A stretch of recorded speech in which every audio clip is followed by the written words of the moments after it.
Pertama kali saya sampaikan terima kasih yang tak terhingga buat Profesor Wirat yang telah berkenan menghadiri undangan kami. Terima kasih kedua kepada Bapak Semi Hamzah dan terima kasih juga kepada Pak Prio Brojonegoro. Tidak lupa terima kasih kepada seluruh peserta diskusi pada malam hari ini. Kita akan kelola diskusi malam hari ini dengan santai, tapi mudah-mudahan bisa menghasilkan output yang diharapkan oleh semua pihak, baik pemerintah, pelaku usaha niaga, maupun masyarakat pada umumnya. Kita semua sudah tahu bahwa pada tanggal 23 Oktober, pemerintah telah mengundangkan Peraturan Menteri Nomor 37 2015 yang merupakan pengganti dari Peraturan Menteri Nomor 3 tahun 2010. Tetapi begitu dikeluarkan, ada banyak tanggapan, ada banyak masukan, ada banyak keluhan, bahkan ada yang frustasi, Pak Prof. Salah satu BUMD bilang bahwa ini kiamat buat bisnis gas di daerah kalau ini diberlakukan. Teman saya yang lain bilang juga bahwa ini madu dan racun. Madu alokasi bisa diterima dengan pasti, racunnya harus memikirkan infrastruktur agar sampai kepada end user. Padahal selama ini BUMD khususnya bermitra dengan para trader dalam menjalankan bisnis ini. Nanti kita juga akan lihat seperti apa pandangan dari IBA, dari Pak Semi Hamzah atas permen seperti ini. Mudah-mudahan kita bisa mendapatkan masukan dari para bapak semua, dan Pak Menteri mudah-mudahan bisa, Pak Dirjen bisa menyampaikan kepada Pak Menteri, mungkin dicabut atau direvisi, ya kita lihat nanti. Sebagai penghormatan yang pertama, yang punya gawe karena sudah mengeluarkan peraturan menteri, kami akan panggil Bapak Profesor Dr. Insinyur I Gusti Nyoman Wiratmadjapuja, MSc, untuk memberikan apa alasan ini, memberikan penjelasan kenapa permen ini dikeluarkan, tujuannya apa, dan lain sebagainya. Teknisnya nanti jadi Bapak berbicara dulu, setelah itu selesai, kemudian diganti pembicara berikutnya Pak Semi dan Pak Priyo pembicara ketiga. Setelah itu kita baru sesi tanya jawab. Jadi kita akan lebih banyak sesi tanya jawabnya supaya kita puas, Pak, biar unek-uneknya semua keluar di sini. Baik Pak, untuk mempersingkat waktu kami persilahkan Pak Prof Wirat untuk maju ke depan.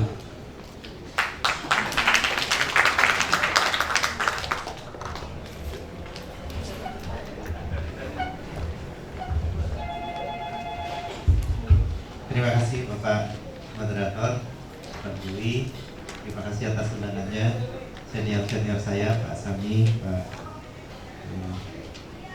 Widodo, Bapak-bapak, saya lihat banyak sekali yang senior, malah ada senior saya yang saya belum lahir, beliau sudah bergerak di dunia bisnis dan gas. Jadi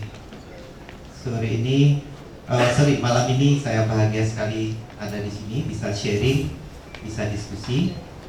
Assalamualaikum warahmatullahi wabarakatuh. Salam sejahtera untuk kita semua. Permen 37 ini, kalau boleh saya sharing idenya awalnya, adalah kita pelan-pelan dan secara bertahap harus menata bisnis gas di Indonesia. Kenapa? Karena kalau kita lihat Indonesia secara umum pada siang hari hijau dan subur. Tetapi kalau kita lihat pada malam hari, negara Indonesia ini tinggal hanya sejengkal Pulau Jawa dan Pulau Bali saja. Inilah kita harus menata gas bagaimana caranya supaya bisa tersebar dan digunakan lebih merata di seluruh Indonesia.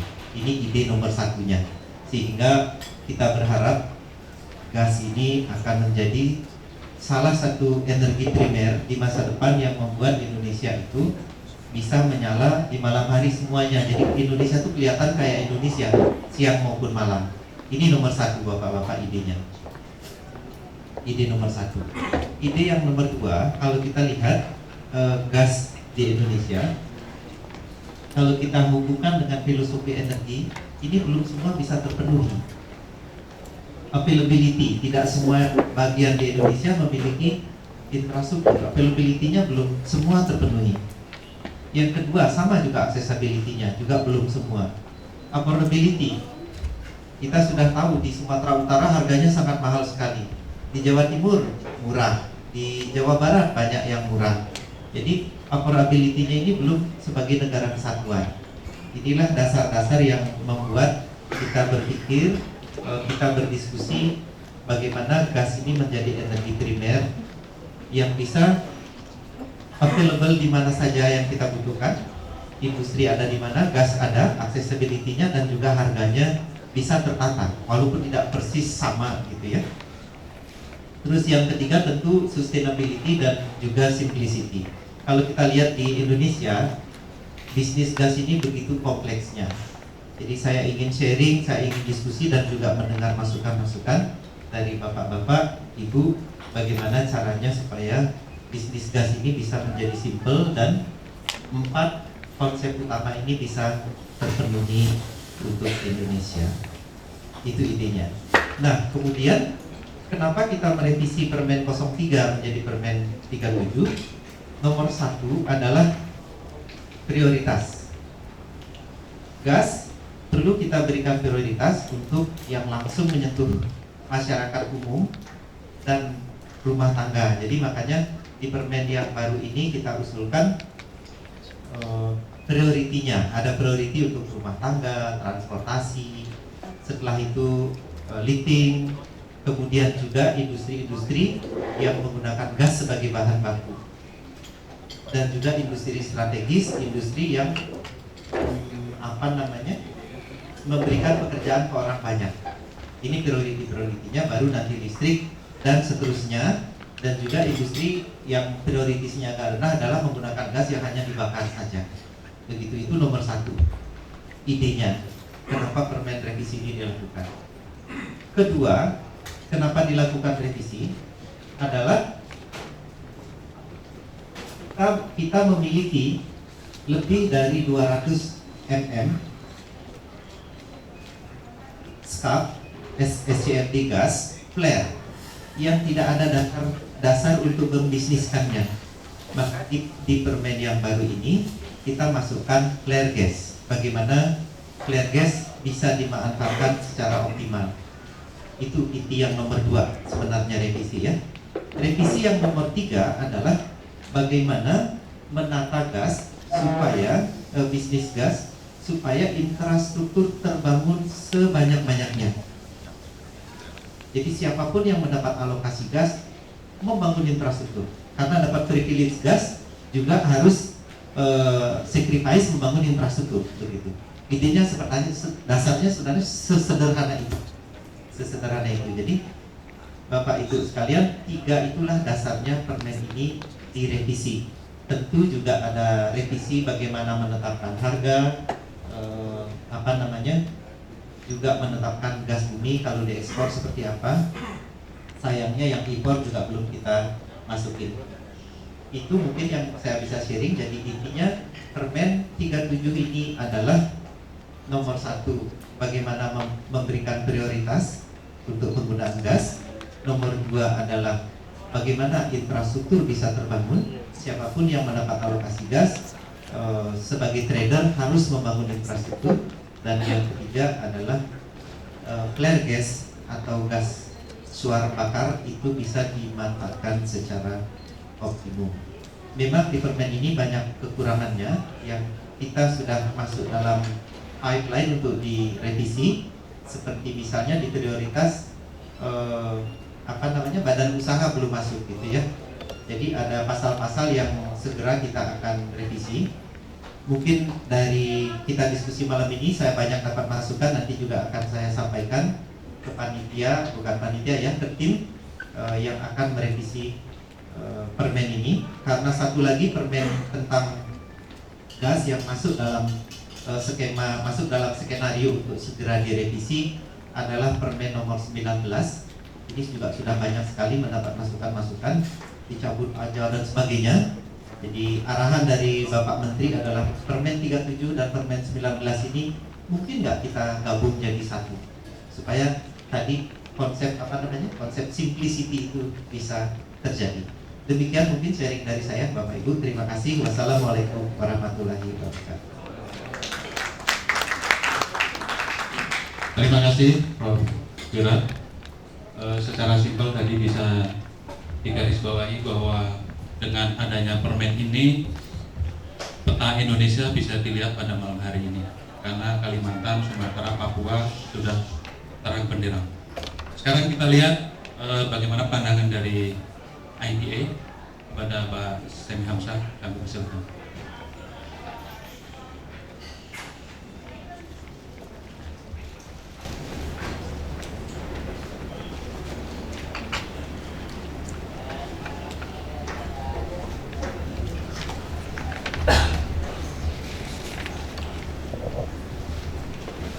Bismillahirrahmanirrahim. Assalamualaikum warahmatullahi wabarakatuh. Selamat malam dan salam sejahtera. Pertama-tama saya ingin ucapkan terima kasih atas undangan Energi Nusantara. Mungkin saya beberapa kali diskusi dengan Joy tentang inisiatif beliau, dan saya sangat menghargai apa yang sudah Joy lakukan untuk industri kita, menggerakkan komunikasi antara stakeholders. Menurut saya itu sangat penting sekali, dan berkali-kali kita mengalami sebagai pemain industri dulu bahwa peraturan-peraturan atau kebijakan-kebijakan yang keluar yang kita rasakan masih kurang konsultasinya dengan para stakeholders, dan kami merasakan ini adalah salah satu produk, mohon maaf Pak Wirat dalam hal ini, yang menurut kami perlu didiskusikan lebih jauh lagi, karena implikasi terhadap industri ini yang tadi Pak Wirat menjabarkan sebenarnya tujuan utama dari keluarnya permen ini adalah hal tadi. Cuman saya tahu Pak Wirat orangnya sangat sopan sekali dan tidak menyentuh kepada hal yang sebenarnya. Dan saya, karena kita dalam suasana santai tadi kata Joy, Pak Wirat izinkan saya untuk mengatakan apa yang saya tangkap dari alasan dari keluarnya Permen 37 ini, selain dari apa yang tadi Pak Wirat katakan.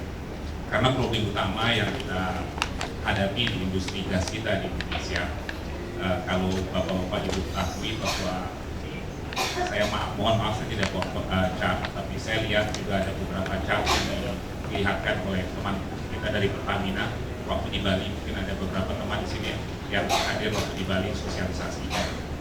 Tapi IPA sendiri pun juga mempunyai chart yang cukup baik merepresentasikan fakta yang ada di lapangan, bahwa saat ini gas yang dijual di domestik di Indonesia harganya beragam, itu pertama. Tapi kita tahu di Indonesia bahwa mungkin 7, 8, 10 tahun yang lalu kita dimanjakan dengan harga gas yang harganya mungkin $1-2.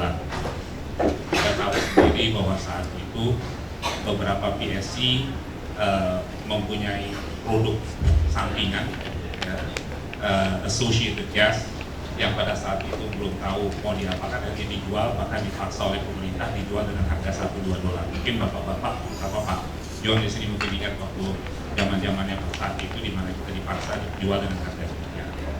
Apa yang terjadi di Indonesia adalah bahwa konsumen gas akhirnya terbiasa dengan harga gas yang sangat murah, $1-2. Bahkan saya ingat sekali di Unokal kita masih jual gas dengan harga di bawah $1. Jadi itu kenyataannya, dan itu selalu kesalahan yang kita lakukan. Saya katakan secara jujur di sini bahwa kita selalu memanjakan konsumen kita dengan harga yang artificial, yang kita tahu pada saat itu tentunya dengan keekonomian gas pada saat itu, karena itu adalah produk sampingan, kalkulasi keekonomiannya juga tidak jelas berapa harga gas per MMBTU-nya sendiri. Namun karena itu side product, kita jual dengan demikian. demikian. Tapi implikasi jangka panjangnya adalah kita menemukan konsumen-konsumen yang biasa dengan beli harga $1 bahkan di bawah $1. Industri gas Indonesia sekarang gimana? Industri gas Indonesia sudah berkembang. Gas bukan merupakan side product lagi. Bahkan pemerintah sudah mengatakan bahwa gas akan menjadi masa depannya salah satu tonggak dari energi Indonesia ke depan. Dan kita juga ketahui bahwa sumber daya juga masih besar di Indonesia. Nah, yang kami lihat dari segi hulu, Pak Wirat dan Bapak Ibu di sini, bahwa dengan keluarnya permen ini sendiri, kita melihat kita masuk lagi ke ranah yang akan terulang kembali. Terulang kembali itu adalah terjadinya satu take it for granted di hulu, di mana kalau kita lihat di beberapa pasal di sana bahwa harga gas itu ditentukan salah satunya faktor adalah keekonomian lapangan. Ya. Di lain pihak, pemerintah mengharapkan bahwa industri hulu gas melakukan investasi sebesar mungkin. Tadi saya sudah diskusi panjang lebar dengan Pak Wirat.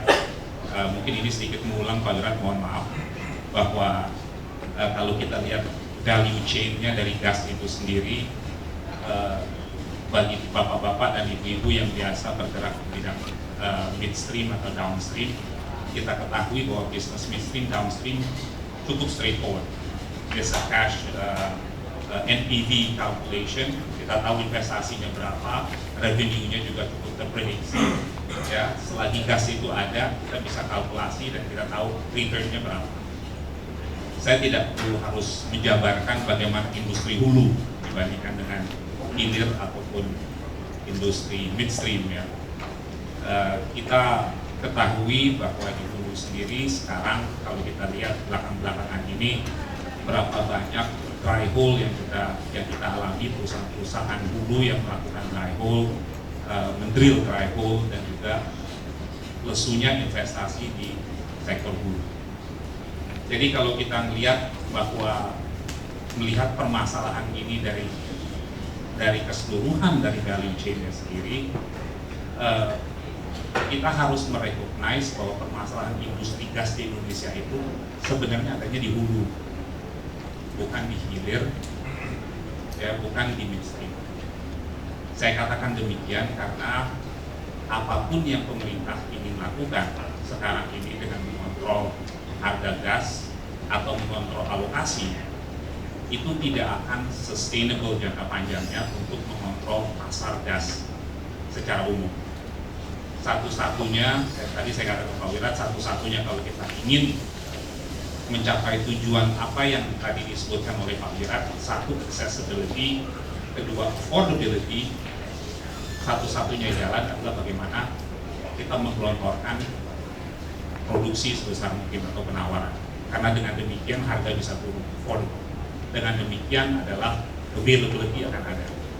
Kalau enggak, ini sesuatu yang sangat kritikal sekali yang harus kita sadari.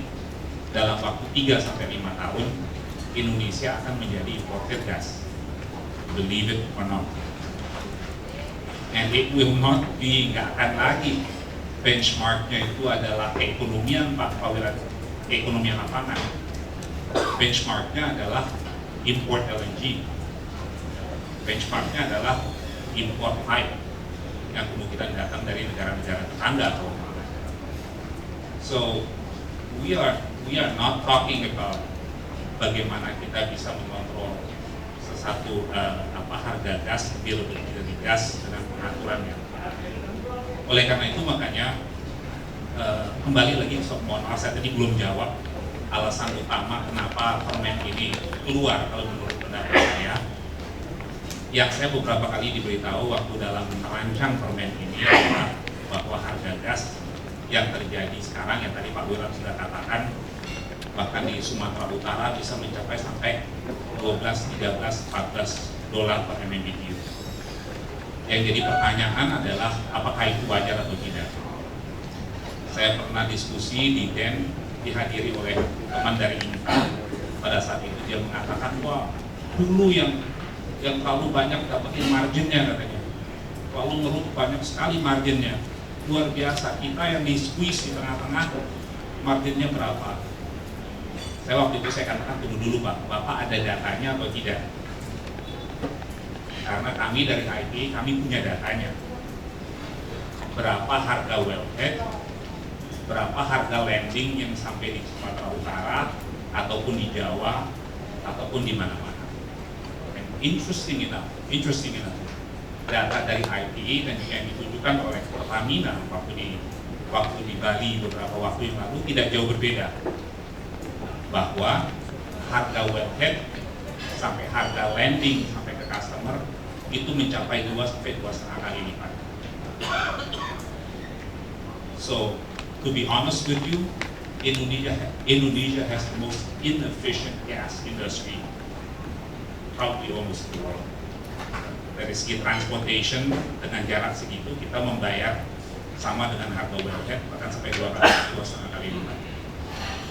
Ini sebenarnya yang ingin ditata ya. Seingetan saya Pak Wirat, saya mohon maaf kalau saya salah, tapi mungkin nanti bisa kita diskusikan lebih jauh lagi. Nah untuk itu kita bersimpati dari dulu. Terus terang aja, IPA sangat bersimpati. Kami juga merasa bahwa seharusnya industri gas kita bisa lebih efisien. Kita tidak bisa mengerti kenapa di negara lain yang mungkin, bukan hanya mungkin ya, sudah pasti transportasinya jauh lebih mahal, itu faktor dari wellhead sampai ke end customer itu cuma antara 1,4 sampai 1,7 factor. Di kita sampai 2 sampai 2,5 kali dari harga wellhead. So there's something wrong in our value chain. Saya rasa itu yang harus kita hargai dari pemerintah, dan tadi saya sudah katakan kepada Pak Wirat, walaupun kita diskusi bagaimanapun juga, saya juga merasa berdosa kalau kita juga dalam hal ini tidak bisa menyediakan sumber daya yang berlimpah di negara kita kepada semua rakyat kita dengan harga yang lebih efisien, yang lebih realistik. Jadi dalam hal ini mudah-mudahan revisi nanti kita sebagai stakeholders, apakah dari kita, apakah dari IPA, dari Kadin, kita lepaskan topi kita sebagai pemain di sektor kita masing-masing. Kita berpikir dari konteks nasional bagaimana kita mengefisienkan industri kita secara keseluruhan. Poin kedua yang ingin saya katakan, dan ini mohon maaf kalau agak lama sedikit, adalah konten dari Permen 37 sendiri. Tadi saya sempat katakan kepada Pak Wirat di kantor, kalau kita bisa menyadari bahwa permasalahan industri gas kita ini adalah letaknya di hulu, ya, kembali lagi ya, bahwa optimasi dari penggunaan gas di end user itu hanya bisa tercapai sustainable ya, jangka panjang itu dengan mekanisme dagang yang sehat, yang transparan ya. Tapi kalau kita lihat Permen 37 sendiri, tadi Pak Wirat mengatakan kriterianya memang benar ditentukan, industri mana ya, prioritasnya ditentukan, industri mana yang duluan, kriterianya juga ditentukan. Dan kalau tidak salah di salah satu pasal di sana dikatakan bahwa untuk produksi nasional itu nggak usah di kriteria kedua, kalau tidak salah. Saya lupa pasal berapa yang ada di Permen yang 37. Yang pertama kalau nggak salah untuk kepentingan rumah tangga, transportasi, kedua adalah produksi, kalau tidak salah ya. Tapi kalau kita lihat seksama di badan dari Permen itu sendiri, penjabaran dari poin prioritas yang kedua itu hanya ada satu paragraf, pasal 8. Kalau Bapak-Bapak Ibu buka pasal 8, hanya satu paragraf dan tidak ada jabaran sama sekali bagaimana untuk meningkatkan produksi nasional. So I think there is an overlook dari Permen ini sendiri yang harus kita diskusikan sebenarnya. Ya, kalau kita menyadari bahwa kita mempunyai sumber daya yang banyak, kalau kita menyadari bahwa investasi di sektor hulu sudah turun sejak beberapa tahun, kita menyadari bahwa semua parameter di sektor hulu, apakah itu produksi atau reserve replacement ratio-nya sudah turun, ya, saya rasa dengan satu paragraf nggak cukup kayaknya. Sedangkan Permen ini sendiri ada berapa pasal? 30 pasal atau saya lupa, ya. penjabarannya cuma hanya satu paragraf dan tidak ada penjabaran. Yang lainnya cukup mendalam ya, dari prioritas. Ini yang perlu harus kita pertimbangkan bersama, dan saya rasa perlu kita diskusikan kembali, karena kembali lagi ke kesuksesan dari industri gas nasional ini bisa diselesaikan kalau kita bisa menciptakan investasi di sektor hulu yang kondusif, ya, di mana investasi itu bisa berkembang, kita bisa meningkatkan replacement ratio kita yang sekarang kalau tidak salah di bawah 50, 0,5, kalau nggak salah 0,45 atau 0,47 sekarang saat ini. Dan kedua, kita meningkatkan produksi, karena dengan demikian kita bisa menurunkan apa yang target yang tadi Pak Wirat katakan, accessibility sama affordability bisa tercapai. Saya rasa cukup di sana dulu, mungkin nanti bisa kita teruskan di diskusi selanjutnya. Terima kasih. Assalamualaikum warahmatullahi wabarakatuh. Terima kasih Pak Sambut Bangsa. Kalau kita lihat di permen ini memang ada satu yang paling terkena dampaknya, yaitu trader gas. Tapi trader katanya istilah yang agak kurang enak, badan usaha swasta. Jadi prioritas dari gas ini dengan permen ini diprioritaskan untuk badan usaha milik negara, badan usaha milik daerah, dan badan usaha swasta. BUMN dan BUMD, BUS, badan usaha swasta sama sekali tidak disebut. Sementara di permen sebelumnya nomor 3 tahun 2010 itu badan usaha swasta bisa mendapatkan itu setelah berkoordinasi dengan SKK Migas, kira-kira seperti itu. Dari IPA yang saya tangkap adalah IPA setidaknya memahami Pak, permen nomor 37 ini pemerintah akan menata ulang gas bumi di Indonesia. Nah, kita ingin tahu nih sesungguhnya apakah badan usaha swasta ini memang betul akan kiamat atau bagaimana.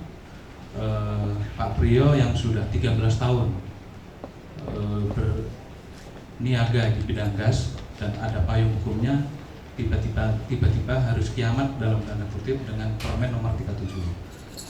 Mari kita simak paparan Pak Priyo supaya tidak salah. Silakan Pak, kalau mau berkeluh kesah mumpung ada Pak Wirat Pak. Assalamualaikum warahmatullahi wabarakatuh. Jangan terlalu dramatis. Pak Wirat, Pak Sami Hamzah, Pak Joy, dan rekan-rekan semua, selamat malam. Assalamualaikum warahmatullahi wabarakatuh. Bukan curhat, tapi Pak, kalau nggak direvisi Pak, ini hilang Pak. Jadi ini adalah profil dari korban Bapak-Bapak. Akan kalau tidak direvisi. Jadi sebelum saya memberikan ilustrasi, saya berikan ilustrasi Energas sendiri sebagai korporat seperti apa sih, dan kemudian apa kontribusi yang telah kita lakukan terhadap selama 13 tahun kita beroperasi ini, dan kemudian apa sih harapan-harapan. Saya tidak ingin just bahwa dalam hal ini government ada atau dari pemerintah ada hal-hal yang mungkin kurang cermat atau apa, tapi kami mungkin challenge-nya menghimbau bahwa we are contributing this country. Next. Kami dari tahun 98, tapi penyaluran adalah dari tahun 2002. Kami saat ini itu kita memiliki pipa jaringan distribusi, artinya dari main trunk line milik Pertamina EP maupun punya TGI di Sumatera menuju pada customer sepanjang 85,5 km perkiraan. Dan saat ini penjualan kami rata-rata alhamdulillah masih 65,5 itu di Jambi kepada PLN Perslinca itu 40, kemudian di Jawa Barat ya 14, kadang 15, kadang 15,5 MMSK per day. Dengan pengguna kami rata-rata adalah industri yang di Jawa Barat dan Banten. Yang ada di Jambi hanya single PLN saja, PLN Perslinca di bawah koordinasi dari Palembang. Nah, pada saat kita pada saat ConocoPhillips atau PLN membeli gas dari ConocoPhillips, pada saat itulah kita kemudian menjadi facilitator sehingga ini terjadi, karena waktu itu antara ConocoPhillips meminta SPLC dan PLN tidak bisa mengeluarkan SPLC sehingga deadlock. Akhirnya kemudian kami diintroduce oleh ConocoPhillips untuk menjadi penengah, di mana kami isu SPLC penjaminan kepada ConocoPhillips, dan kemudian kami juga bangun pipa sebesar sepanjang 35,5 km dari Tempino ke Bapak ke Payu Silincah pembangkit di Jambi, 12 inci kurangnya. Itu adalah tapping dari DGI, sehingga kita mungkin salah satu sponsor dalam hal konversi dari BBM di Payu Silincah menjadi gas. Kemudian kita juga tahun 2013 kami support untuk pembangunan jaringan gas ke dalam kota Jambi yang disponsori oleh Kementerian SDM, yang saat ini melalui kami kemudian di tap out di Tempino untuk disalurkan kota Jambi. Walaupun ya mungkin volumenya sekarang ramp up tapi lambat sekali dioperasikan oleh Bapak Gas. Next. Ini adalah ilustrasiannya. Kami di Cilegon, ini adalah customer. Ini ada di Bitung juga. Bitung adalah dekat Tangerang, Pasar Kemis. Pipa kita adalah yang warnanya biru pada customer yang ada. Next. Kemudian di Tegalgede, di Bitung, Bekasi, Jababeka. Kemudian di Jambi, nah ini adalah pipa Transgasindo. Ini adalah pipa kami ke Payu Silincah yang sampai sekarang masih beroperasi. Next. Ini adalah dasar hukum kenapa tadi Bapak moderator bilang badan usaha swasta ya Pak ya. Nah kemarin kita akhirnya menyebut dirinya BUAS Pak. Iya. Karena kadang-kadang waduh kita mau mati kita macam-macam. Jadi agak puas gitu. Ya badan usaha swasta. Jadi ada undang-undang, ada peraturan pemerintah, undang-undang, permen, kemudian undang-undang, di mana semua ini mengatur adalah tata laksana bagaimana caranya kita menjadi badan usaha niaga.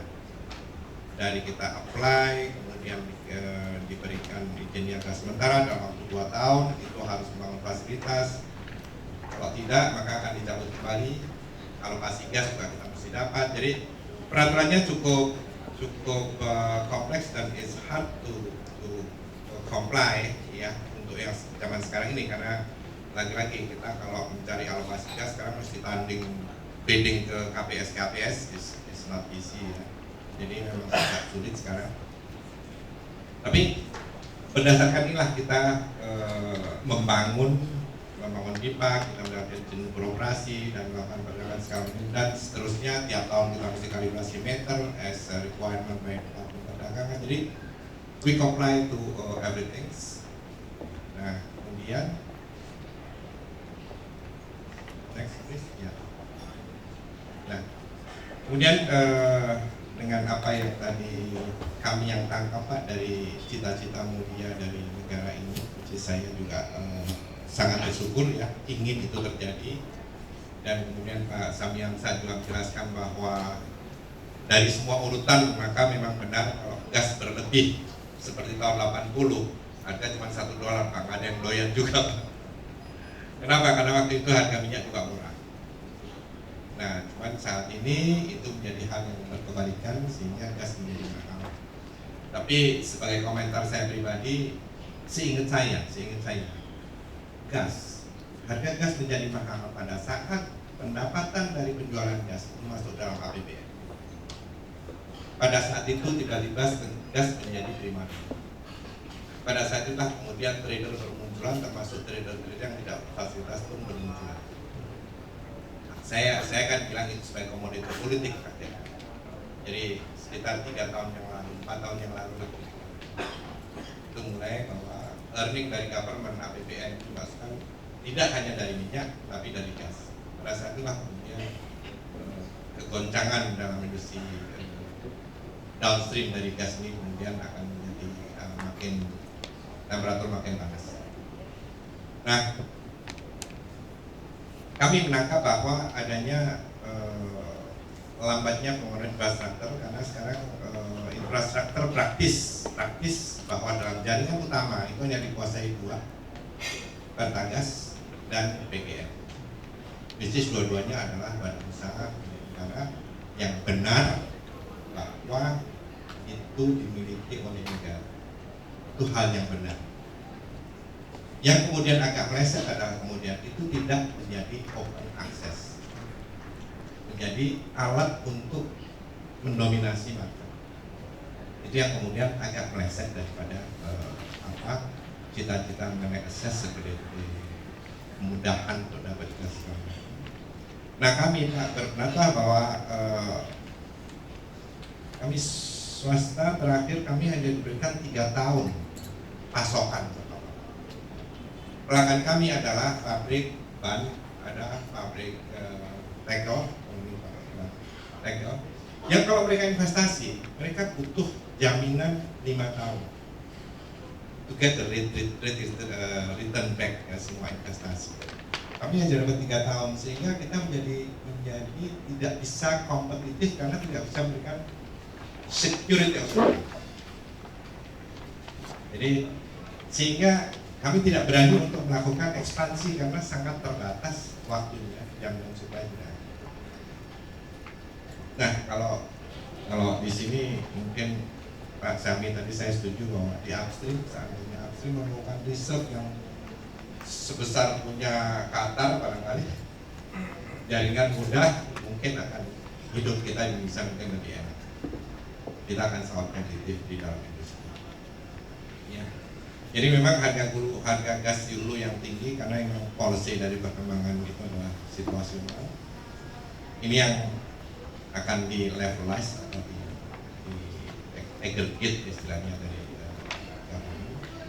kemudian juga penerapan unbundling dan overcharges yang tidak konsisten seperti saya bilang tadi, sehingga membuat gas itu tidak bisa menjangkau dari sumber sampai dengan kebutuhan, tidak bisa menjangkau. Sekarang surplus di Jawa Timur, kebutuhan ada di Jawa Barat. Jawa Barat mau diambil dari Sumatera akan didominasi oleh PGN. Sedang Jawa Timur infrastruktur belum ada, gas melimpah sehingga stranded. Nah, diharapkan memang pemeran pemerintah dalam hal ini untuk bisa menjembatani sehingga bisa terjadi. Trader tidak berfasilitas, ya betul ini kami dari saya juga mungkin INTA, mungkin kami tidak sampai 10% yang kita caca dari anggota INTA 21 ya. 21 Pertagas masuk niaga masuk 22, mungkin 2 atau 3 yang tidak punya fasilitas, yang memang ada. Dan terus terang ya kemudian kita tidak terlalu ikut ke sana. Jadi dengan adanya hal-hal seperti ini kemudian Permen 37 diadakan dan tiba-tiba kami menjadi hilang karena sama sekali tidak disebut di dalam Permen ini, sehingga badan usaha swasta tiba-tiba hilang, eksistensinya hilang. Jadi kami semua panik terus. Loh, kok ingin, kenapa begini? Sementara di dalam pembicaraan dengan pihak Pak SDM itu kami selalu diundang untuk sebetulnya press tapi tiba-tiba keluarlah Permen yang seperti ini yang membuat kami kemudian kehilangan pengaruh, sehingga INTA bergerak waktu itu. Terima kasih juga Pak Wirat. Permen kalau dulu INTA pada berantem karena gontok-gontongan dari customer Pak, dengan daya Permen 37 sekarang pada kompak Pak. Tiap hari ngumpul Pak. Next. Saya rasa mudah-mudahan semua udah tadi Pak Fira sudah menjelaskan filosofinya, kemudian Pak Sami yang saya bicara mengenai upstream, maka di sini saya blok diagram dari sini bahwa prioritas alokasi kecuali poin A ya adalah BUMN, dan BUMD. Apabila tidak terserap, maka gas itu bisa dilelang atau dijual ekspor. di sini walaupun tidak disebut sebagai badan usaha swasta, tapi di luar ini ada badan usaha swasta di mana juga untuk gas bahan bakar dan gas pemotor, flare gas dan impurities ya, CO2, N2 itu bisa diusahakan oleh badan usaha swasta. Jadi sementara kita tahu bahwa ketersediaan gas sangat terbatas, sehingga kita melihat bahwa ini berarti kami tidak punya lapak tapi nggak punya dagangan, Pak. Bayang Bapak teriak-teriak tapi nggak punya dagangan kan nggak bisa jualan. Jadi sebagai pedagang maka kami panik karena kita nggak ada pasokan. Pasokan utama adalah dari KKSK, kedua dari Pertamina. Jadi cuma itu aja. Impor sementara masih belum diizinkan ya, atau sudah ada tapi belum ada yang mau mulai barangkali. Saya rasa izin ada. Nah, sehingga dari situasi ini kami menyarankan next. Jadi Pak, di upstream apabila harga udah bisa diatur maka dan infrastruktur terbangun, maka downstream itu kami hanya mengusulkan bahwa karena tiap customer itu berbeda jarak dari mainline, dari pipa transmisi, maka di sini memang situasi untuk market itu lebih dinamis. Jadi kami mengatakan bahwa ini yang diatur adalah harga di upstream dan kemudian juga di dalam transmisi. Dan apabila kita bisa mengatur tersebut juga kita bisa menghindari proses potensi monopoli untuk perusahaan besar. Artinya dalam hal ini kita tahu bahwa sekarang yang terbesar gas trader terbesar adalah BPN, kemudian Pertamina dengan yang biasanya dibantu oleh trader-trader. Investasi lagi-lagi kami minta ada sebuah jaminan yang cukup panjang sehingga any investment itu bisa recover dengan jaminan adanya jaminan energi. Saat ini kami sudah mencacah jiwa kami sendiri bahwa di Inka ada kira-kira 2.000 karyawan yang terkait. Jadi kalau ini ditutup maka akan ada 2.000 tenaga kerja yang PHK, Pak. Mau jualan di Tanah Abang juga susah, Pak. Ahok udah penuh itu kablingnya. Jadi kami lagi-lagi, Pak, kami sangat berharap bahwa kami di swasta, kami hidup karena adanya peraturan, dan kami sejauh kami tahu kami ikut peraturan itu, dan kami berharap bahwa peraturan hidup ke depan bisa akan lebih baik dengan pengaturan atau turun tangan pemerintah dan juga usulan dari Pak Samiansa untuk pengaturan di upstream. Saya rasa itu. Terima kasih. Wassalamualaikum warahmatullahi wabarakatuh. Terima kasih Pak Priyo. Sesungguhnya tidak ada masalah ya kalau dari Pak Priyo, hanya ingin menyampaikan beberapa hal. Yang paling utama adalah ingin disebut bahwa badan usaha swasta perannya sama dengan BUMD, sama dengan BUMN, mirip hampir sama karena selama ini bisa menyalurkan dengan harga yang kompetitif. Jadi kira-kira seperti itu Pak Wira. Jadi bukan ingin dibatalkan ini permen, jadi direvisi dengan masukan seperti itu. Kita memasuki sesi berikutnya, sesi tanya jawab, dan kita akan. Tapi sebelumnya kita kalau lihat situasi kayaknya sedikit agak tegang ya Pak Dodo ya. Iya. Jadi bagaimana untuk mencairkan suasana sebelum menuju ke acara sesi tanya jawab? Bagaimana kalau kita menyaksikan hiburan dulu ala-ala Middle East gitu? Setuju Bapak Ibu? Setuju banget. Oke, ya udah kalau gitu kita sambut Belly Dance, persembahan dari The Consulate.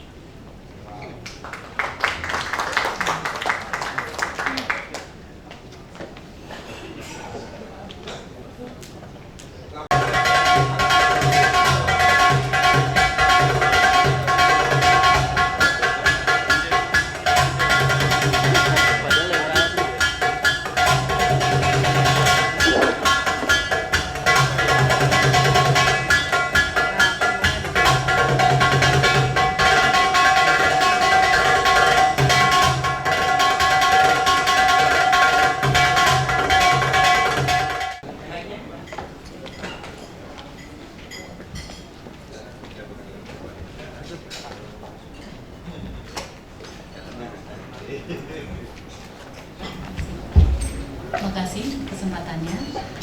Selamat malam semuanya. Nama saya Rini dari Petronas Cari-Jari.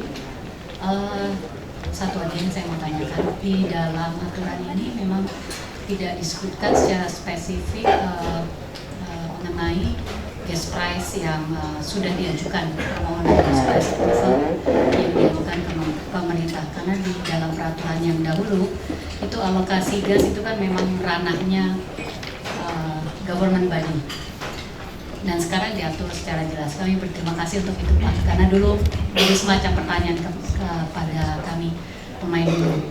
Nah, untuk beberapa PSC memang ada beberapa gas price approval yang masih pending.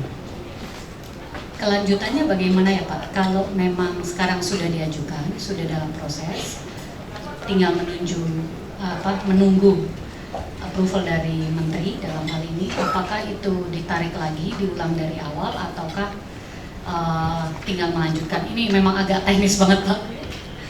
Terima kasih. Pertanyaan berikutnya silakan Pak Bawa. Selamat malam. Nama saya Bawa Santosa, saya dari Independent Consultant. Pertanyaan saya ke Pak Wirat.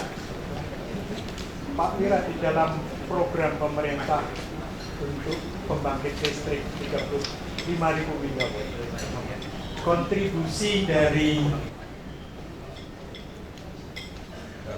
kontribusi pembangkit listrik tenaga gas itu sekitar 12.800 megawatt.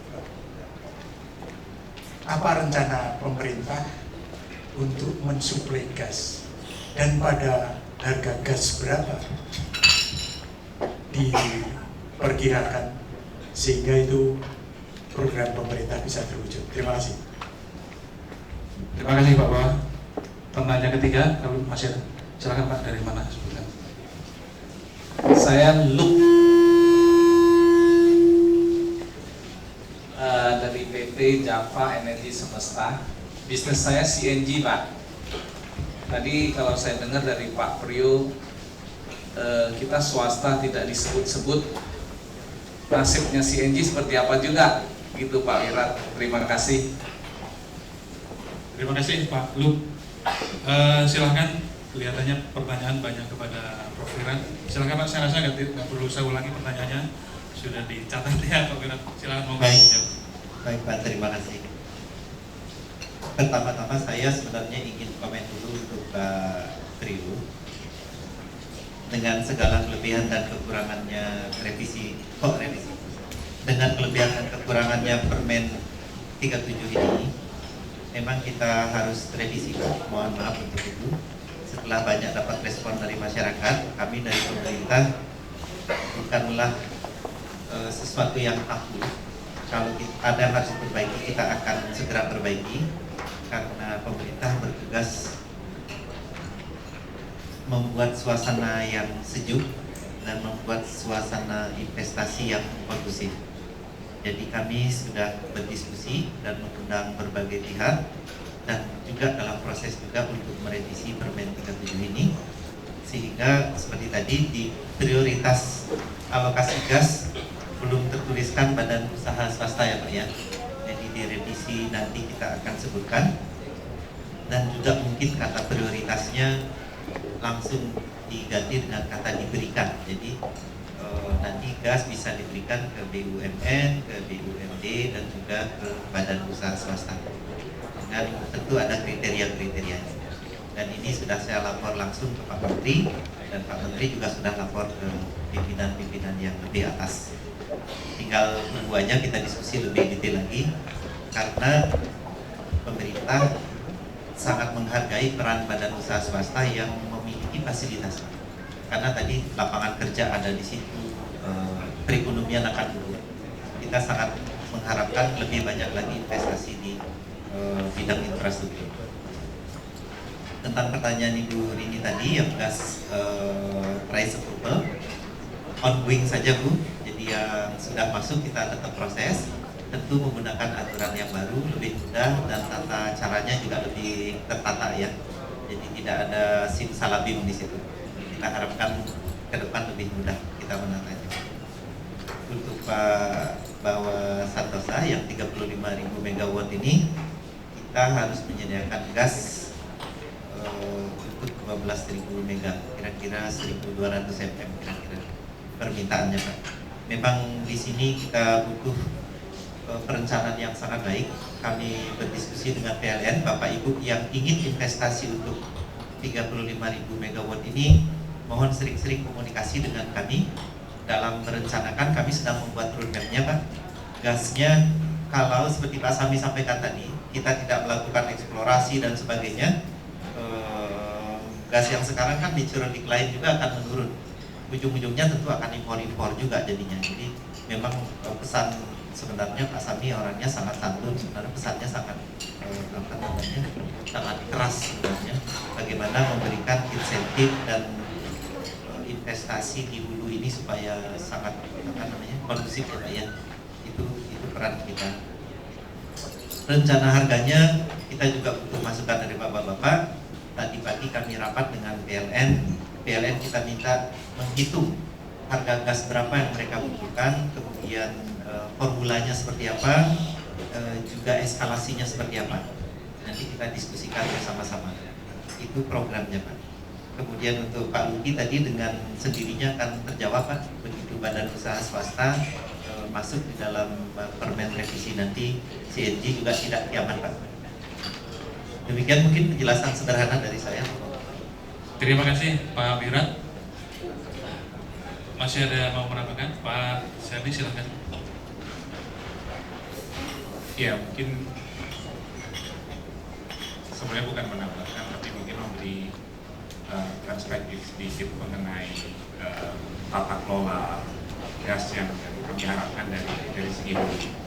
Jadi saya rasa harapan kami dengan apa yang sudah disampaikan kepada Pak Prio, bahwa kami sangat percaya kalau competition atau kompetisi itu terjadi di sektor di bagian pembelian pengadaan, itu akan menciptakan harga yang optimal yang akhir-akhirnya juga akan dinikmati oleh pemain, oleh end consumer, end user.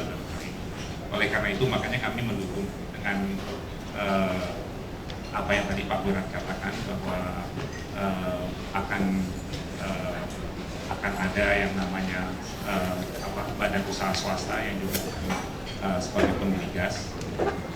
Dan kedua yang saya ingin sampaikan, yang juga tidak kalah pentingnya Pak Wirat, adalah mohon kami diajak diskusi mengenai rancangan perpres yang sekarang sedang dirancang yang berkaitan dengan badan yang gas atau agregator ya, agregator. Karena kita tidak bisa lepas bahwa Permen 37 ini adalah bagian dari tata kelola secara keseluruhan yang kaitannya dengan agregator. Dan kami belum bisa melihat sampai saat ini apa yang ada di tengah pemikiran pemerintah berkaitan dengan Permen 37 dan agregator dan bagaimana implementasinya.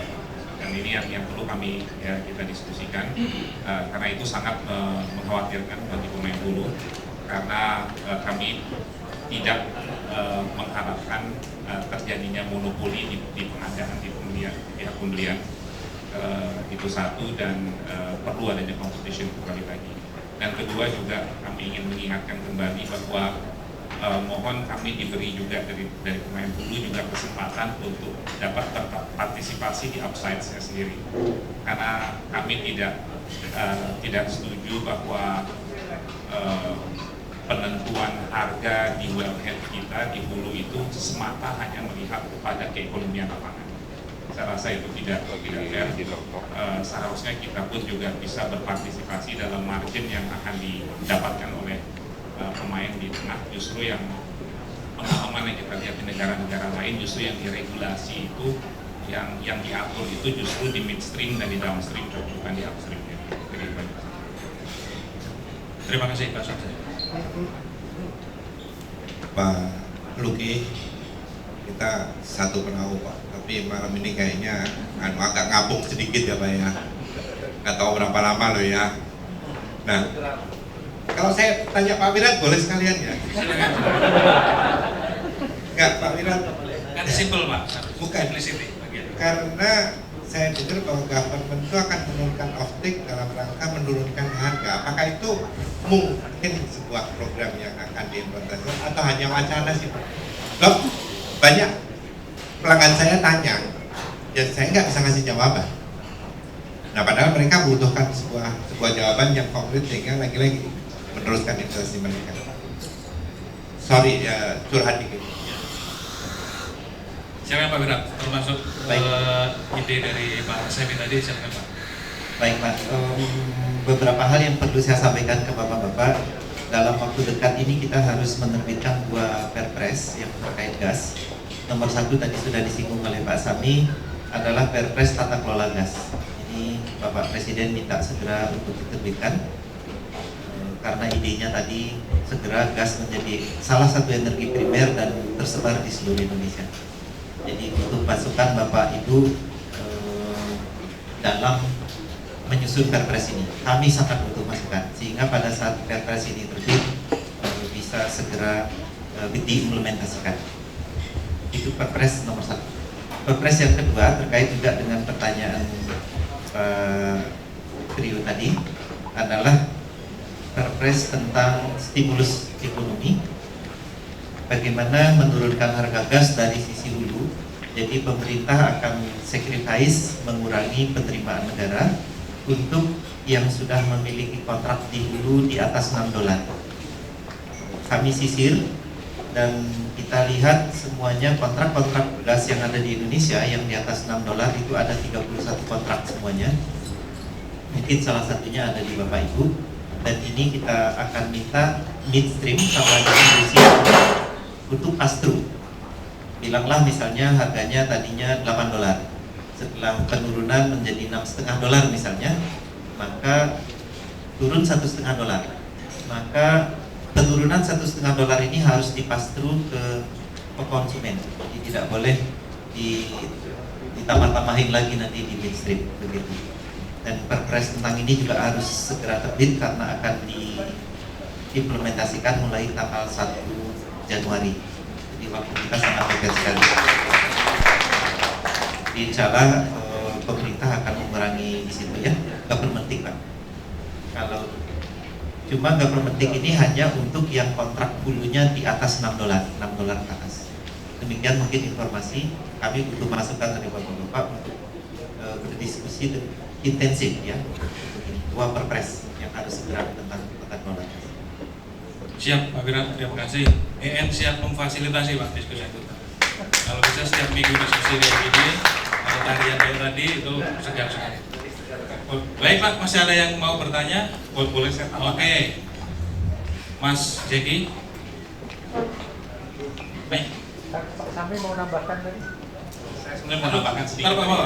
Oh silakan Mas Emil ya. Saya mohon maaf ya, saya satu lagi tadi ya, ini ya Pak Wirat. Saya ini kan kita kan berdiskusi bertukar pikiran ya Pak Wirat. Saya ada satu hal yang ingin mungkin menjadi pertimbangan pemerintah adalah kita kan sudah mau membicarakan masalah subsidi tidak langsung ya Pak ya, terus bisa mengerti di sini.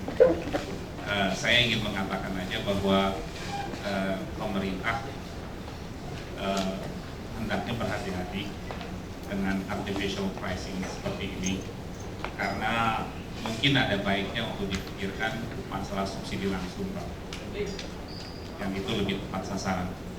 Karena menurut saya dengan menimbulkan artificial pricing kayak gini, walaupun Bapak benar mengatakan bahwa kontrak hulu tidak akan dirugikan, tapi saya khawatir nanti unintended consequences-nya jangka panjangnya itu akan kita menimbulkan ekspektasi kepada konsumen dengan harga gas yang artificial. Jadi mungkin itu satu usulan dari kami. Memang ini bukan ranahnya kami Pak, mohon maaf, tapi saya boleh karena kita diskusi santai di sini sedikit masuk ke ranah hilir teman. Terima kasih. Baik, terima kasih Pak Sedi. Mas Jeki tadi sudah tunjuk jari, silakan. Mas Jeki dulu. Dari Sebutkan namanya, dari mana? Saya Zaki dari Black and Pitch. Pertanyaan untuk Pak Wirat, tapi mohon masukan dari Pak Sembi dan Pak Prio. Ada 3 pertanyaan Pak, tidak keberatan. Jadi yang pertama,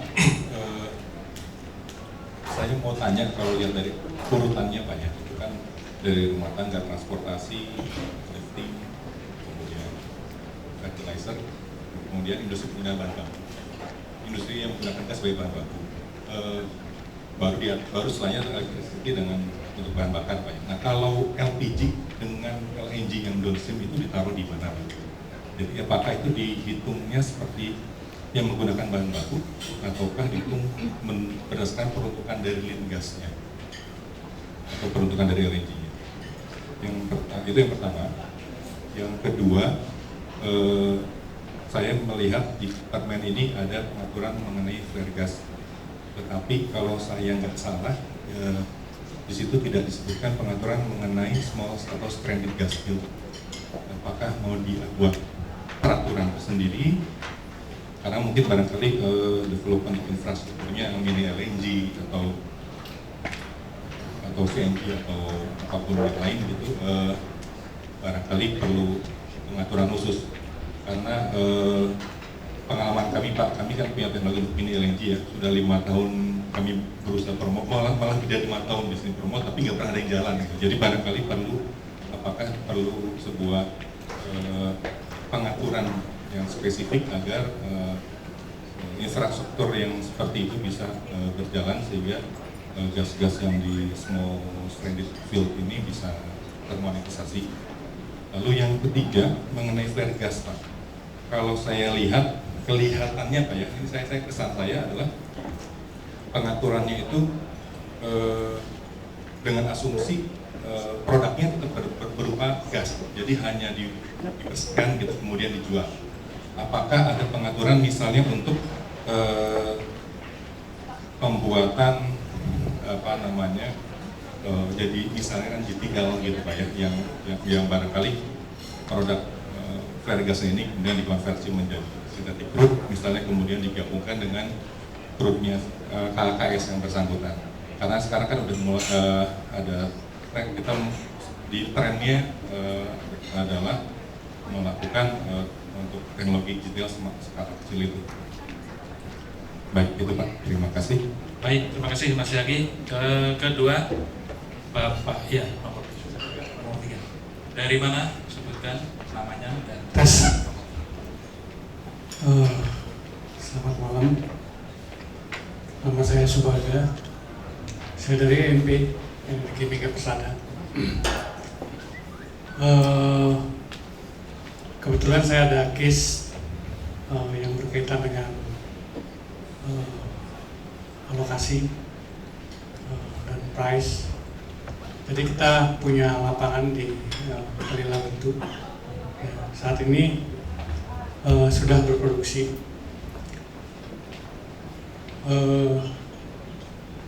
Blok kita masa kontraknya akan habis tahun 2021 dan sudah banyak kos kita di situ. Kemudian POD kami baru disetujui dan saatnya untuk mengalokasikan gas. Nah, peminat yang paling pertama datang ke kami dari Pertamina Dumai Refinery dan kami menyambut baik.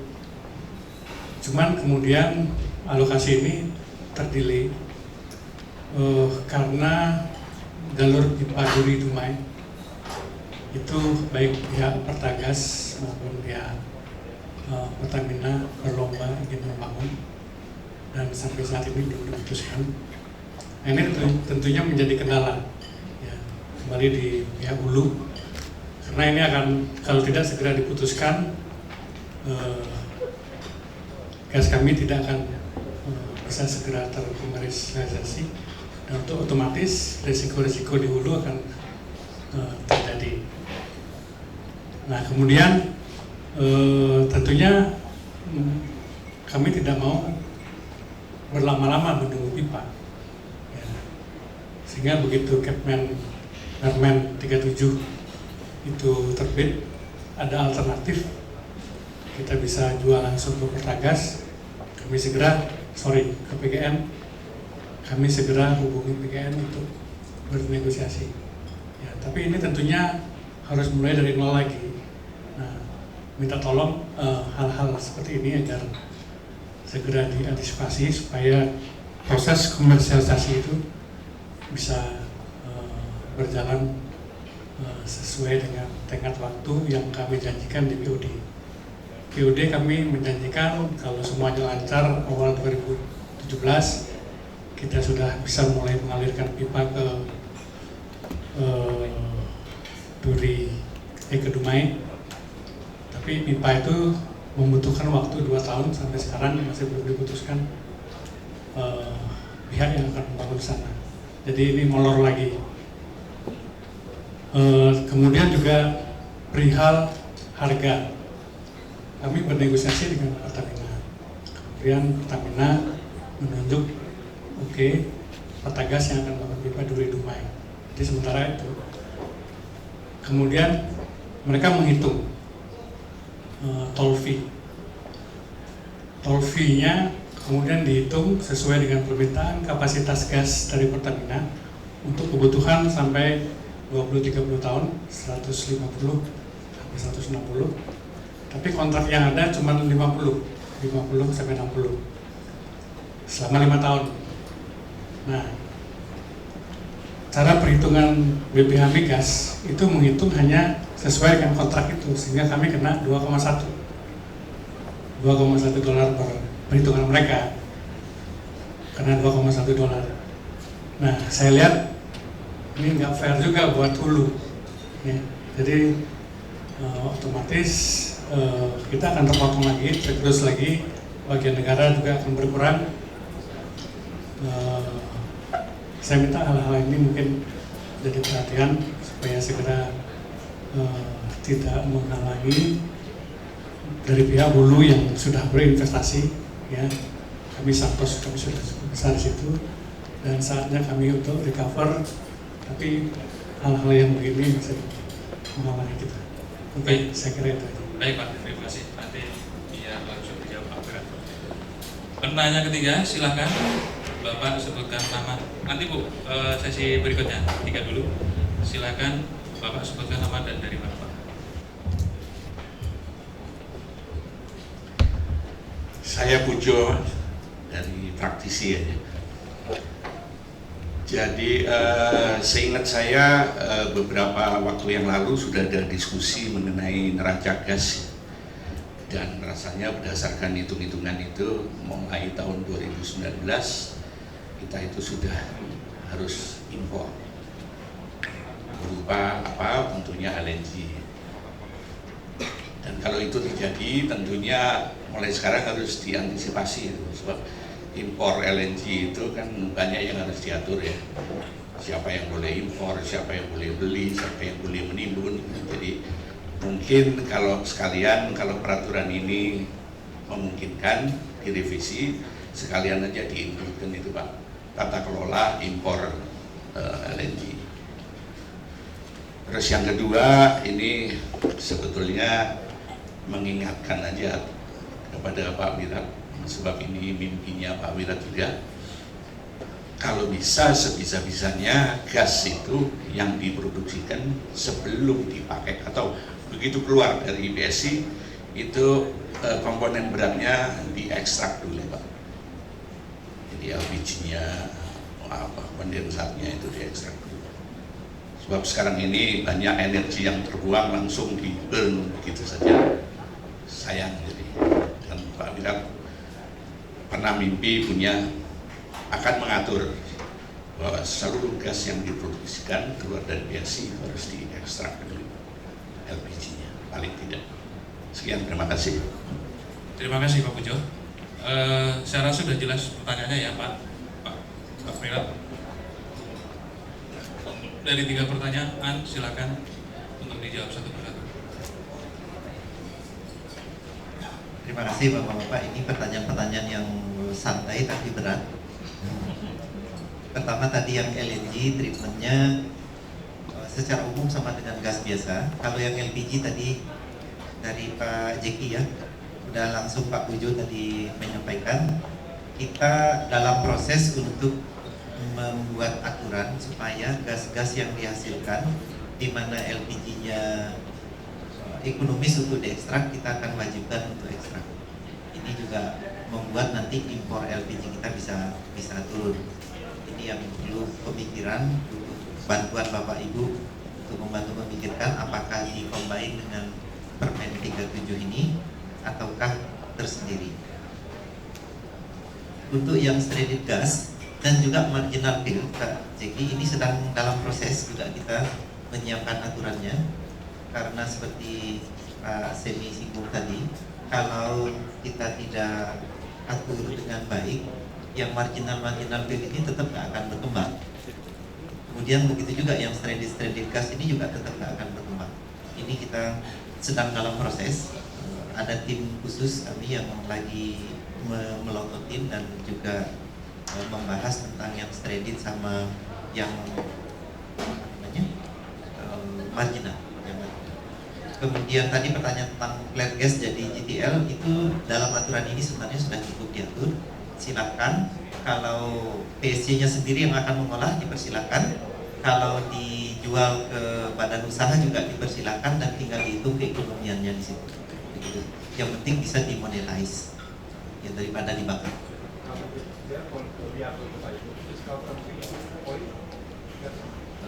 Tergantung nanti kalau GTL-nya masuknya ke kondensat bisa masuk ke oil ya. Kalau kelasnya masuk liquidnya jadi LPG misalnya bisa masuk ke LPG.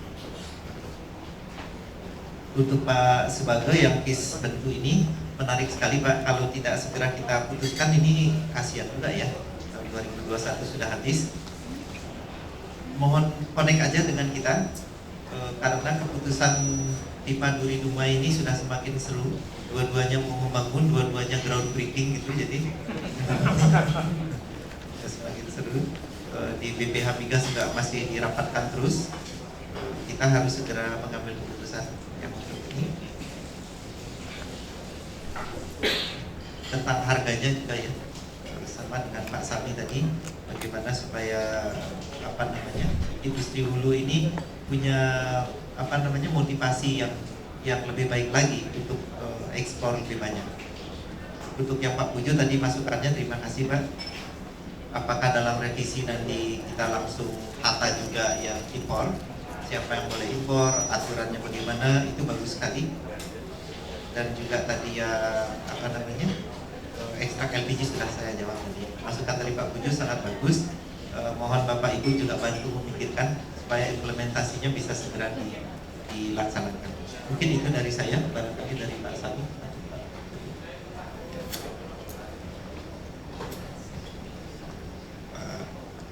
Pak Subagat, memang masalah infrastruktur ini kalau tidak dijembatani agak sulit, terutama menyangkut PSC yang mau expired, yang sekarang ini banyak nih mau expired nih, dan itu kemudian jadi kacau balau karena masalahnya investasinya tinggal sekian. Saya rasa Pak Abred kalau boleh usul mungkin untuk infrastruktur sepertinya kalau limitasi DPS ini jadikan consideration, jatuhnya tahu saya namanya dari Kaligawe itu sampai ke Dumai 120 km kira-kira Pak ya. Dari Kaligawe itu sampai ke Dumai itu kira-kira 250 km. Ya.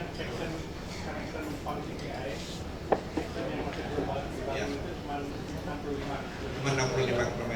Dan yang $2.1 tadi yang 65. Yang section itu aja kan. Ya kan luar biasa mahal jadinya ya. Ya, udah tarif BPH udah resmi gitu. Jadi 65 2,1 karena PSC mau expired ya. Karena pendek kan. Ya. Pak Red kayaknya mesti diatur gimana, kan risetnya tetap di sana ya Pak ya, kalau operatornya aja yang beda ya Pak ya. Iya. Jadi pipa itu kalau nggak, saya rasa 5-10 tahun, kalau 3 tahun berat Pak.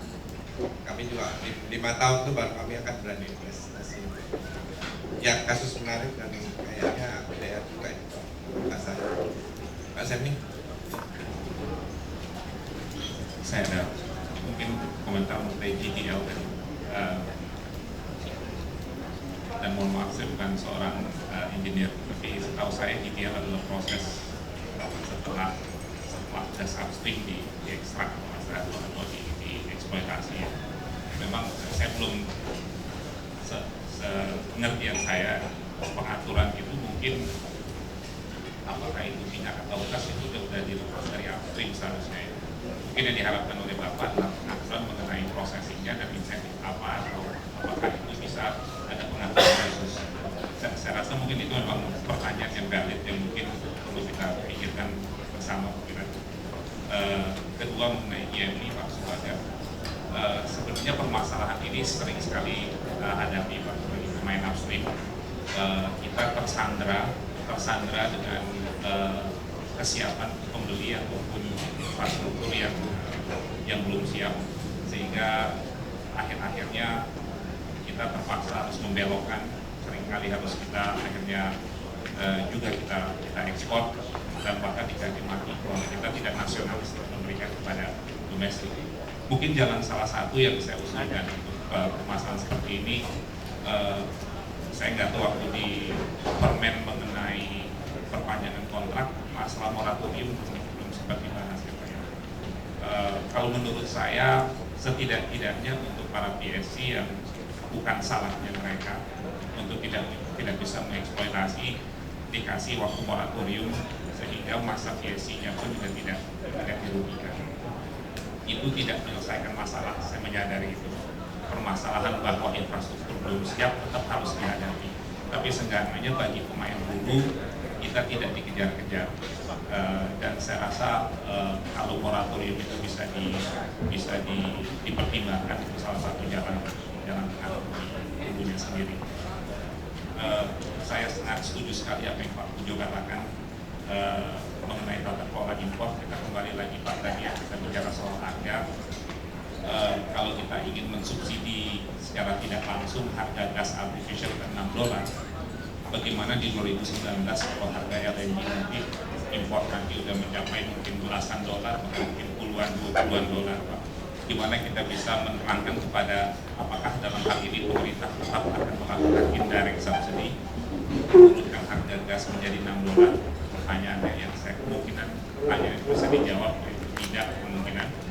Tapi itu merupakan salah satu challenge yang akan dihadapi oleh pemerintah kembali lagi. Jadi oleh karena itu makanya menurut saya penting bagi kita sebagai stakeholders untuk mendidik para konsumen bahwa harga itu ya harga apa adanya. Jangan sampai kita menimbulkan harga artificial yang menimbulkan ekspektasi. Kembali lagi kita mengalami subsidi BBM yang berpuluh-puluh tahun yang luar biasa dengan berdarah-darah pemerintah menghilangkannya, dan bahkan sampai saat ini masih terasa imbasnya. Jangan sampai hal itu terjadi di gas, Pak, di tata kelola gas. Dan kedua yang Pak Pujo katakan saya setuju juga mengenai ekstrak komponen berat, apakah itu LPG atau kondensat. Memang benar sekali kalau saya pernah diskusi dengan salah satu direksi Pertamina beberapa waktu yang lalu, beliau sempat mengatakan, pernah ditanya sama wartawan bahwa Pak, kenapa kita harus impor LPG katanya. Beliau mengatakan, wah kita soalnya tidak ada LPG, kita harus impor.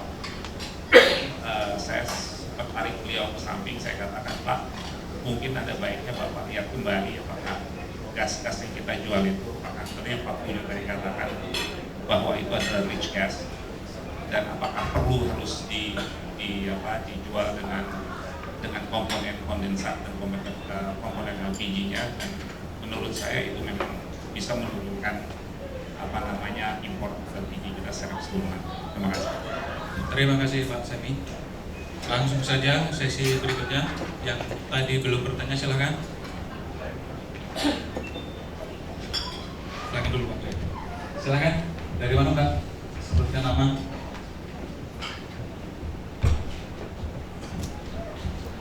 Ya, selamat malam. Nama saya Shana, saya Sekjen Asosiasi Perusahaan CNG Indonesia. memang sama kayak Pak tadi tidak berhubungan langsung, tapi pertanyaan dari kami pertama adalah untuk masalah pengurusan izin. Untuk izin niaga untuk swasta, untuk saat ini untuk perpanjangannya seperti apa? Kedua, kalau untuk perusahaan baru yang mau mengurus izin niaga, apakah sudah dibuka lagi atau kita harus menunggu sampai Januari 2016? Kemudian tadi Bapak juga menyampaikan soal butuh masukan untuk masalah Perpres. Kalau dari kami dari asosiasi bisa mengakses kemana dan ke siapa sehingga kami bisa memberikan masukan sebelum Januari 2016. Terima kasih. Terima kasih. Berikutnya sebelahnya Mbak, silakan dari mana?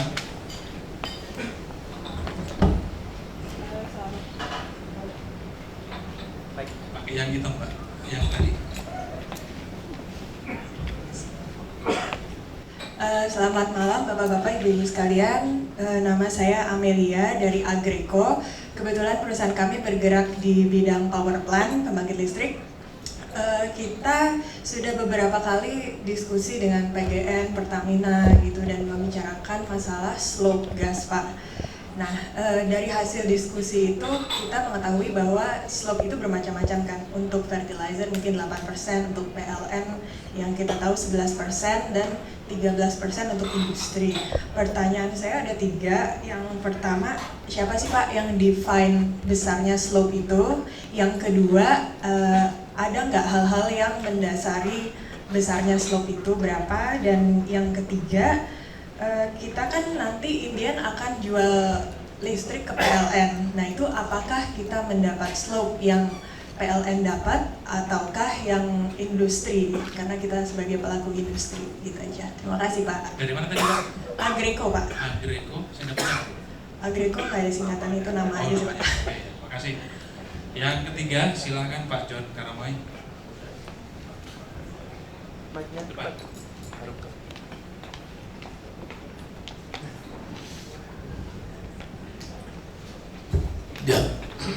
Ya, nama saya John Karamoy. Saya pelaku aja gitu. Di migas ini udah cukup lama dah. Jadi kalau mau reflect kembali itu saya dulu pernah menjual gas harganya 16 sen. Kemudian naik jadi 18 sen. Naik jadi 30 sen. Yang terakhir waktu saya masih urus itu sudah $3. Ya, saya hanya ingin mengutip harga gas ini itu adalah saya kira kunci juga itu Pak Bira. Saya kira Anda sepakat bahwa pertanyaannya is it possible Indonesia ini mempunyai single price yang nanti applicable ya, untuk yang artinya bisa diterima oleh producer dan juga bisa dibeli oleh consumer. So tidak ada gunanya harga murah tapi gas nggak ada gunanya karena oil company itu memang tidak dipacu, tidak mendapat cukup insentif untuk mereka untuk explore gas-gas yang kita manfaatkan hari ini yang diketemukan tahun-tahun 70-an terutama tentunya di Pulau Jawa sama Sumatera. Jadi my question is Pak Bira, is it possible supaya Republik ini mempunyai single price atau barangkali price by region itu juga mungkin acceptable, affordable by the user and acceptable by the producer. Terima kasih. Terima kasih Pak John. Silakan Pak, langsung saja Pak Wirat. Baik, untuk Mbak Siana tadi izin jalan aja, jangan tunggu sampai Januari nanti putus dulu gitu ya. Langsung aja kalau sudah mau habis izinnya. Kalau perpanjangan bisa langsung ke migas. Kalau ada yang mengusulkan izin baru bisa langsung ke BKPN. Jadi kami sudah punya counter di BKPN ataupun perpanjangan juga boleh langsung di BKPN. Karena nanti tetap komunikasi dengan kita. Counter kita ada counter migas di sana. Ada 3 orang karyawan kami di sana yang untuk izin. Tidak perlu nunggu bulan Januari. Untuk Mbak Amelia, ya untuk masalah slope dan sebagainya Pak Semi saya kira lebih tepat menjawabnya supaya netral Pak. Kalau saya jawab kurang netral karena ini sangat terkait dengan hulu juga. Apakah bisa disamakan dengan PLN? kita arahnya ke sana karena pembangkit listrik nanti arahnya harus mendapat perlakuan yang similar gitu ya. Nanti Pak ini untuk Pak John, terima kasih Pak. Memang itulah di tata kelola gas, di Perpres tata kelola gas arahnya kita ke sana. Orang sering nyebutnya agregator, saya nggak terlalu sepakat dengan agregator. Kita tidak ingin membuat suatu agregator, tapi kita ingin membuat seperti cita-cita Bapak tadi ini. Mungkin namanya pooling price atau apa gitu ya, sehingga negara kesatuan kita ini ada kesetaraan harga di seluruh Indonesia. Itu masukan yang sangat penting sekali, dan insentif untuk eksplorasi juga kami sedang sangat intensif sekali mendiskusikan itu sampai kita membentuk tim eksplorasi nasional. Kalau Bapak-Bapak berkenan memberikan masukan, ada masukan-masukan untuk tim eksplorasi kami, mohon diberikan ke tim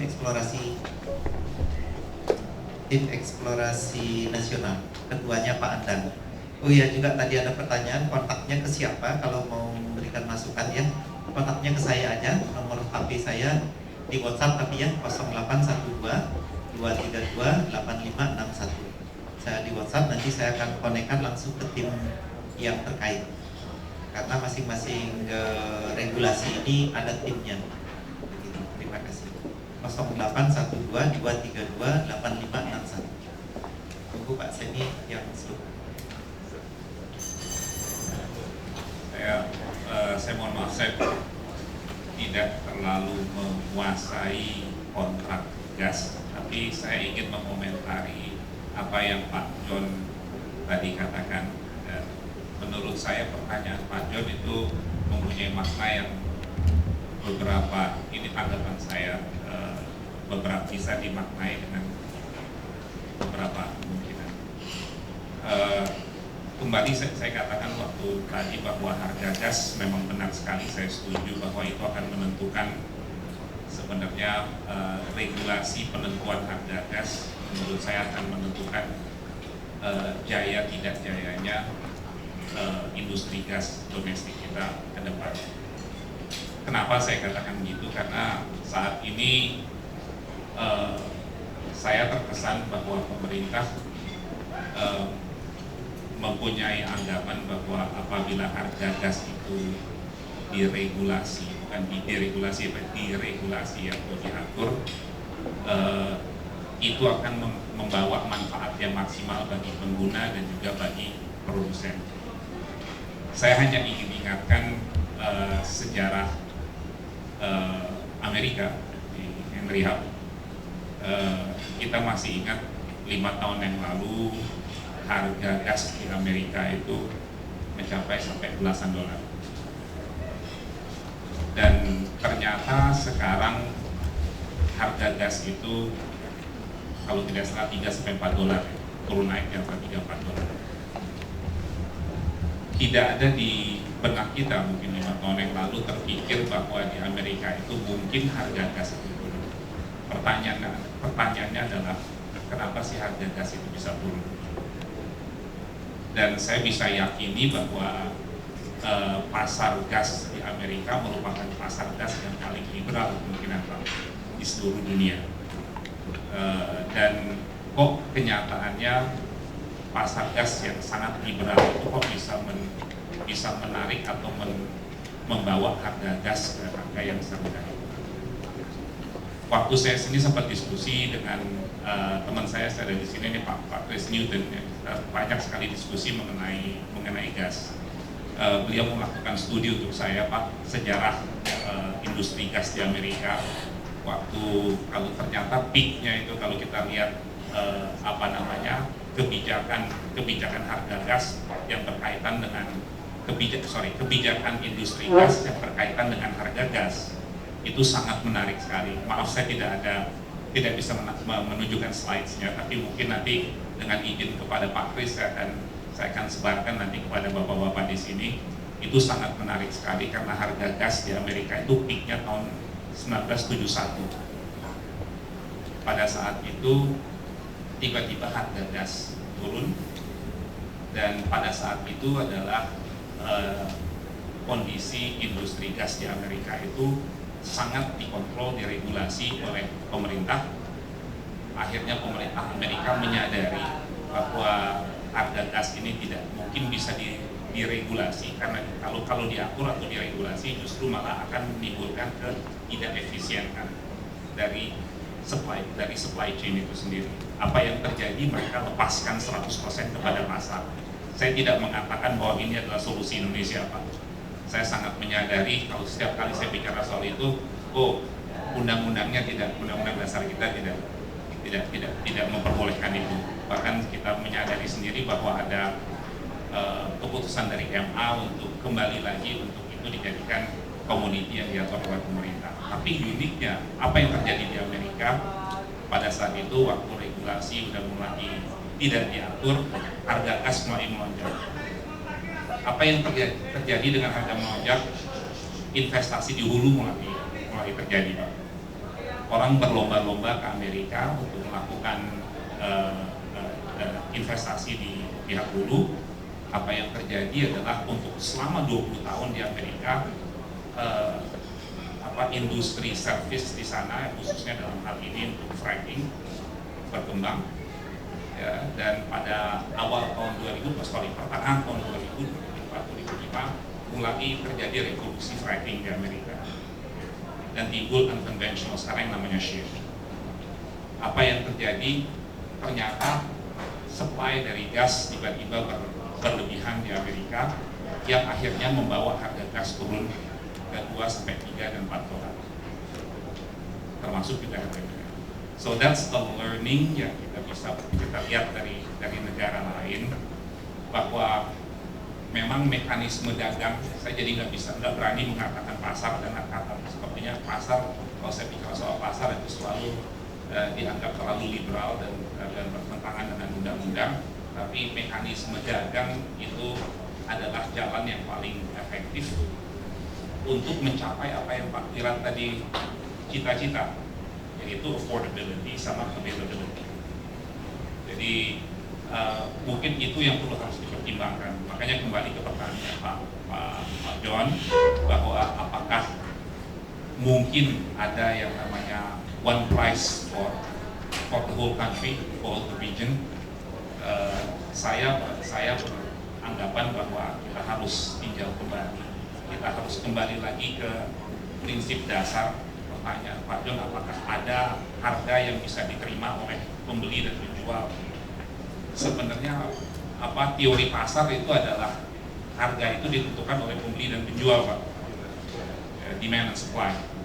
Jadi kalau kita ingin menurunkan harga, ya kita tingkatkan supply.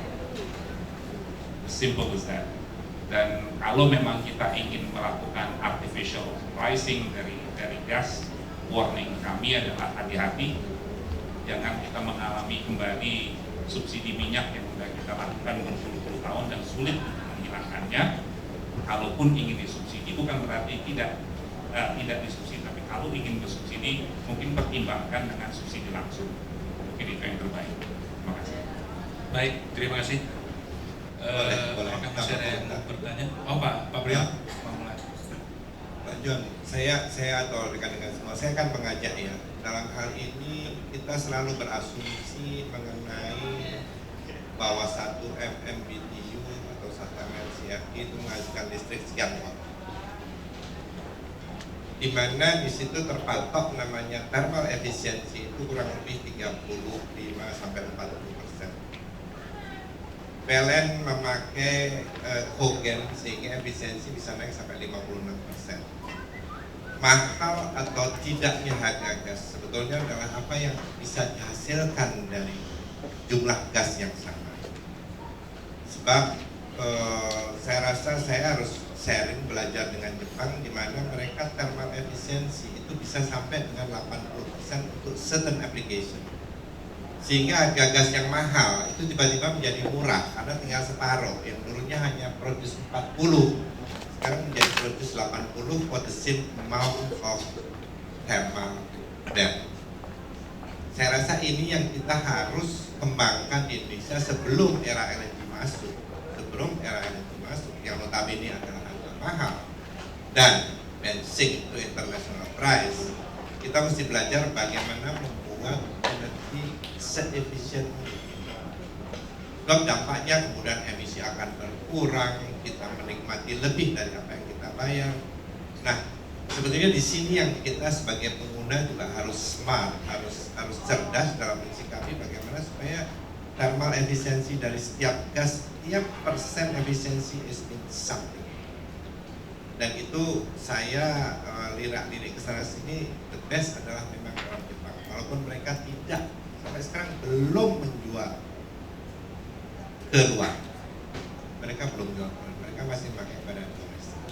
Tapi saya sendiri amazed bahwa gas mereka ke rumah tangga ditarif $30, di industri $15 per MMBTU.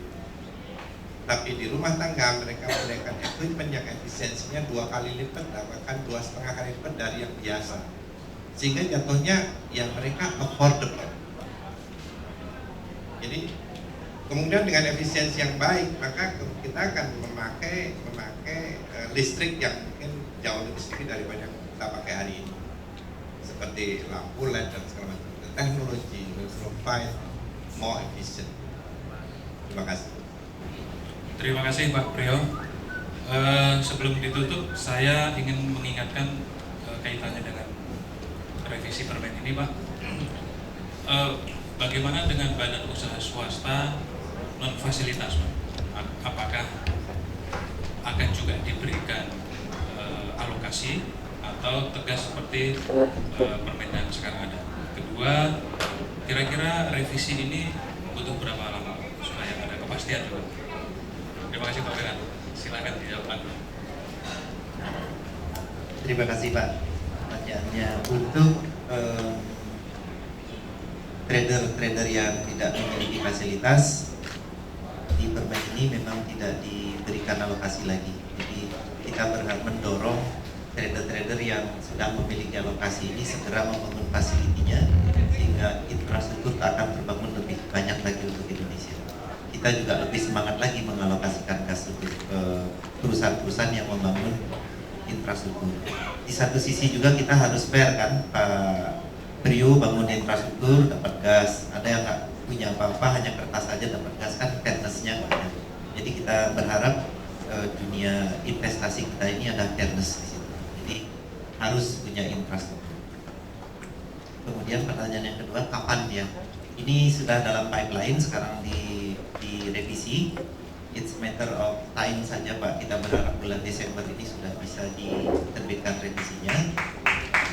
Kita harapkan segera. Memang tugas sebagai pemerintah adalah tentu kalau ada kekurangan kita perbaiki, kita tidak kaku dan harus memberikan kesejukan dan kesejukan dan iklim yang kondusif untuk investasi. Itu cita-cita kita. Baik, maaf, masih ada yang mengganjal lagi Pak. Badan usaha swasta non fasilitas yang 10% itu sesungguhnya kan titipan politisi Pak. Sejauh mana keberanian Bapak supaya tidak gaduh lagi gitu Pak? Kalau yang jelas aturannya sudah ada Pak, jadi ikutin aturannya. Baik, terima kasih. Kabar baik nih Pak Priyo. Jadi yang non fasilitas mau tidak mau harus berfasilitas. Baik Pak, saya kasih kesempatan sekali lagi, barangkali masih ada yang bertanya. Kalau tidak ada, acara ini berarti kita tepat waktu jam 9:02 dari alokasi yang kita sediakan, jam 9 pas selesai. Saya tidak perlu menyimpulkan, tetapi hari ini kita mendapatkan kabar yang sangat bagus bahwa permen ini akan segera direvisi dalam waktu singkat. Tidak ada lagi anak tiri dari pemerintah terhadap badan usaha swasta atau trader atau bahasa lain perantara dan lain sebagainya. Tidak ada lagi pasti akan disebut itu Pak Priyo. Jadi dalam revisi ini semua akan diberikan alokasi, tidak ada prioritas istilahnya seperti itu. Mudah-mudahan kita mendapatkan kabar baik, mendapatkan apa yang kita harapkan semua untuk kepentingan kita bersama. Kita berdoa untuk Pak Wirat dan Pak Menteri dan seluruh jajaran timnya untuk segera merevisi ini supaya bisnis gas bisa segera berjalan dengan baik. Terima kasih sekali kepada Bapak-Bapak, Ibu semua, kepada Pak Wirat, Pak Priyo dan Pak Snami yang telah hadir pada malam hari ini. Mohon maaf bila selama memberikan moderasi di acara ini saya banyak kesalahan. Barangkali masih ada acara lagi, saya serahkan kepada MC. Baik, terima kasih Bapak Widodo, dan kami mohon kepada pembicara untuk tetap berada di depan. Ada sedikit kenang-kenangan dari Energi Nusantara, dan saya undang Bapak Joy Suryadharma selaku founder Energi Nusantara untuk memberikan memento kepada para pembicara kita.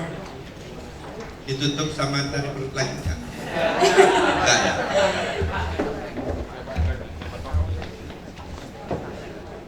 Baik, terima kasih.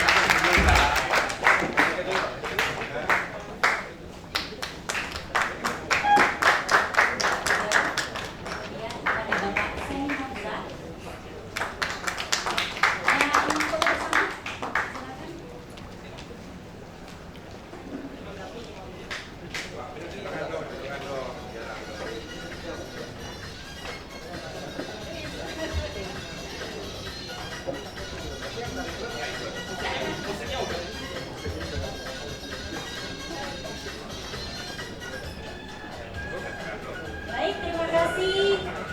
Dan demikianlah acara diskusi pada malam hari ini. Terima kasih kepada seluruh pembicara dan delegasi yang telah